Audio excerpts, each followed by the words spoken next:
형제들아 너희를 부르심을 보라. 육체를 따라 지혜로운 자가 많지 아니하며 능한 자가 많지 아니하며 문벌 좋은 자가 많지 아니하도다. 그러나 하나님께서 세상에 미련한 것들을 택하사 치 있는 자들을 부끄럽게 하려 하시고 세상에 약한 것들을 택하사 강한 것들을 부끄럽게 하려 하시며 하나님께서 세상에 천한 것들과 멸시받는 것들과 없는 것들을 택하사 있는 것들을 폐하려 하시나니 이는 아무 육체도 하나님 앞에서 자랑하지 못하게 하려 하심이라.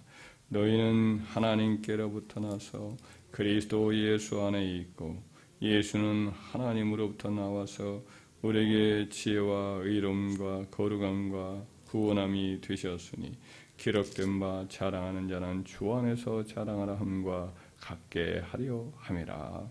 아멘. 오늘 본문 말씀에 보면 하나님께서 초대교회 성도들, 이 하나님의 백성들로 부르심 받은 자들이 많이 심히 미약한 자임을 여기서 이제 강조를 하고 있습니다. 그 당시에 이제 노예 출신 성도들이 많았어요. 자유인이나 또 부유한 자들은 권세 있는 자들은 매우 적었던 거죠. 그러니까 약하고 또 미련하고 천하고 멸시받고 없는 그런 사람들이 초대교회 성도들의 주류였던 거죠. 하나님은 이제 약하고 미천하고 사회적 배경도 별로 없는 그런 미약한 자를 통해서 이제 하나님의 나라를 세워가시는 일을 즐겨 하시는 겁니다. 이런 일은 이제 영적인 오랜 전통 그런 특징이기도 해요. 이스라엘 민족이 이제 하나의 큰 민족이 되어서 나라가 되어서 이렇게 세워지는 과정을 보면 그 출발이 매우 미약했어요. 갈대아 우리에 있었던 한 늙은 나이든 분 아브라함 한 사람으로부터 출발을 하지요. 그의 아내 사라도 역시 죽은 것처럼 태가 없는 죽은 것과 같은 노인이었는데 그를 통해서 하나님이 그 후손들을 태어나게 하십니다. 제법 강대한 나라가 이루어졌을 때 교만해진 그 나라를 향해서 하나님께서 선지자 이사야를 통해서 이런 말씀을 이제 처음 이제 출발이 얼마나 미약했는가 이걸 일깨워주기 위해서 이사야서 51장 1절 이하에 이런 말씀을 합니다. 의를 따르며 여호와를 찾아 구하는 너희는 내게 들을지어다. 너희를 떠낸 반석과 너희를 파낸 우묵한 구덩이를 생각하여 보라. 너희의 조상 아브라함과 너희를 낳은 사라를 생각하여 보라. 아브라함이 혼자 있을 때 내가 그를 부르고 그에게 복을 주어 창성하게 하였느니라. 너희를 떠낸 그 우묵한 웅덩이 마치 이제 그 도자기를 굽는 사람이 그 도자기가 지금은 멋지게 이렇게 만들어진 거지만 원래는 그 흙을 빚어가지고 그걸 가지고 이제 열로 또 굽기도 하고 또 칠을 해서 그렇게 해서 멋지게 빛나는 것이 되었지만은 사실은 이제 흙덩이에 불과하지 않았느냐 이거예요. 우묵한 여러 흙들 가운데 있는 그와 같은 구덩이를 한번 쳐다보라. 너희가 낳은 것이 바로 저 속에서 나온 것이다. 아브라함도 한 사람. 그래서 나이가 75세 나중에 100세 때 너희 조상 이삭을 낳지 않았느냐 이렇게 말씀을 하는 거죠. 그래서 지금 이렇게 큰 민족이 되었지만 사실은 너무 죽은 것과 똑같은 그와 같은 노인을 통해서 너희를 내가 만들어냈다 이렇게 이야기를 하는 거죠. 이전에 이스라엘 백성이 가나안에 정착을 했을 때 주변 민족의 아모리 족속이나 이런 여러 주변 민족이 있었는데 아모리 족속이 바다의 해변에 모래처럼 많은 군사를 이끌고 쳐들어와요. 그때 이제 하나님이 므낫세 지파의 이제 지도자로 한 기드온이라는 사람을 세워요. 그래서 여러 가지로 이제 표적을 보여주어서 내가 너를 세웠다. 이렇게 큰 용사여라고 이렇게 이름을 그를 불러주면서 이제 하나님이 쓰시고자 할 때 그가 이제 용기를 내서 나팔을 불어요. 그래서 사람들이 많이 몰려왔어요. 3만 2천 명이나 되는 많은 사람이 불러 모아졌을 때 하나님은 기드온에게 이런 말씀합니다. 너를 따르는 백성이 너무 많은즉 내가 그들의 손에 미디안 사람을 넘겨주지 아니하리니 이는 이스라엘이 나를 거슬러 스스로 자랑하기를 내 손이 나를 구원하였다 할까 함이라 그랬어요. 사실 32,000명이 그렇게 큰 군대도 아니란 말이에요. 그런데도 불구하고 하나님은 너무 많다. 왜냐하면 그 숫자 가지고 적은 바다의 모래처럼 많은 미디안 백성들이 이렇게 많았는데 그래도 32,000명 가지고 싸워서 이기면 우리가 숫자가 많아서 우리가 잘나서 우리가 충분히 해볼 만해서 그렇게 우리가 힘을 의지해서 싸워서 이겼지 않느냐.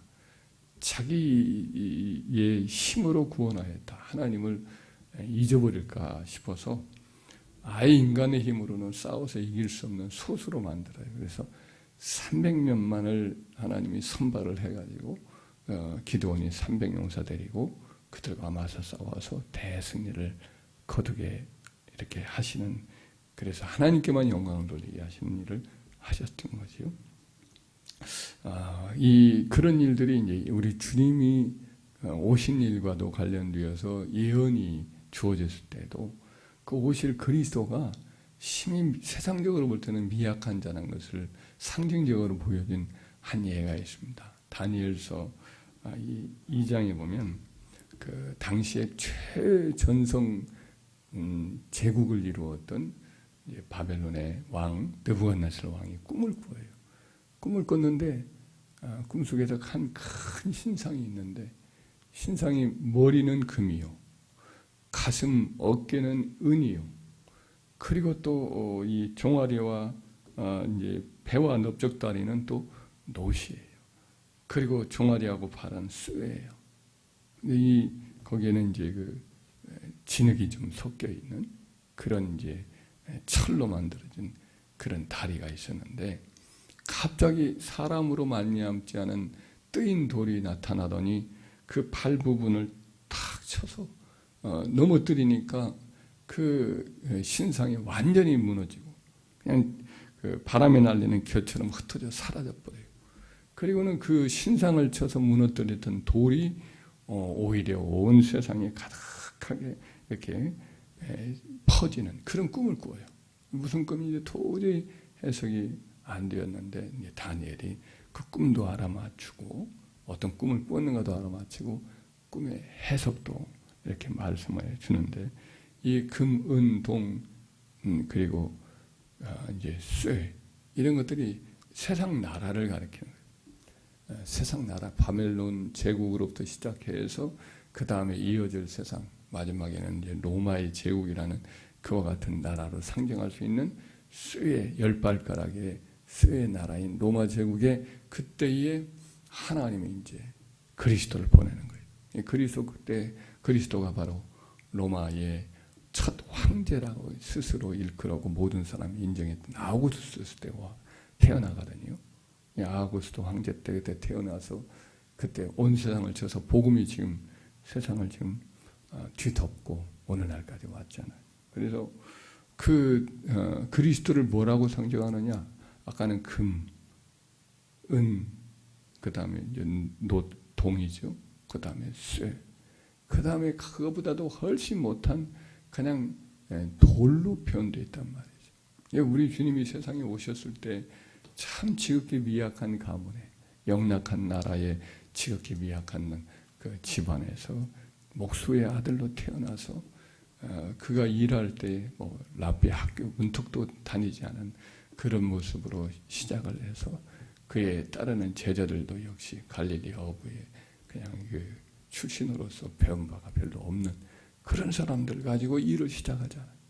그래가지고 그렇게 세워진 그 초대교회가 시작되어서 오늘날까지 온 세상에 그리스도의 나라가 세워지는 것을 보지 않습니까? 우리 주님께서 지극히 미약하고 보잘것없고 자랑할 것 없는 돌과 같은 한낱 그런 존재로 이 세상에 오셨는데 그의 나라가 온 세상을 지금 뒤덮고 있는 그런 역사가 일어나잖아요. 장차 하나님이 그를 통해서 세상에 다스리고 심판하시는 그런 일들을 하신단 말이죠. 그래서 하나님은 지금도 작은 자를 통해서 일하시고 무능한 자를 통해서 일하시고 위천한 자를 통해서 일을 하시는 분이시죠. 우리가 좀 부족하고 연약하고 세상적으로 보잘것이 없게 느껴질지라도 낙망하지 말아야 됩니다. 하나님이 이런 우리를 더 귀히 여기시고 붙드시고 또 우리가 하나님 앞에 쓰임을 받는단 말이죠. 그래서 우리가 자신이 부족함을 느낀다. 우리 인격도 신앙도 부족함을 느낀다. 이때 뒤로 물러갈 필요가 없습니다. 하나님이 다 알고 부족한 우리를 택하셨으니까 있는 모습 그대로 주님을 붙들고 주님과 함께 하면서 여전히 충성하면서 기도하는 저와 여러분이 됩시다. 그러면 우리와 우리 자녀들을 통해서 하나님의 영광을 받아주시고 하나님 나라를 세우시고 또 크게 쓰임을 받는 하나님의 영광 받으시는 그런 역사가 우리와 우리 자녀를 통해서 일어날 줄 믿습니다.